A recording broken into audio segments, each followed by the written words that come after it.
Ажлаад ороод ирэнгүүт энэ дээр нэг үйл хийж чинь те. Энэ доор Z дээр isen харагдаж байна уу? Багш нь томруулах уу? За. Тэгээ энэ Z тэнцүү нэм бөөрийн алтан дотор YX гэсэн хоёр аргумент утга байгаа.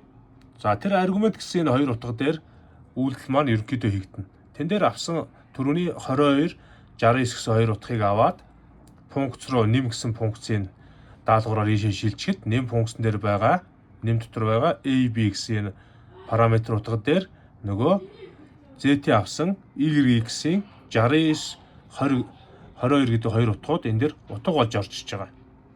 За тэр утга болж орж иж байгааг яаж мэдж байгаа юм бэ гэхээр ерөнхийдөө энэ үйлдэл дээр ингээ хийчихэж байгаа. A-д Y утгыг оноож өгөөд B-д Y утгыг оноогоод өгчөж байгаа.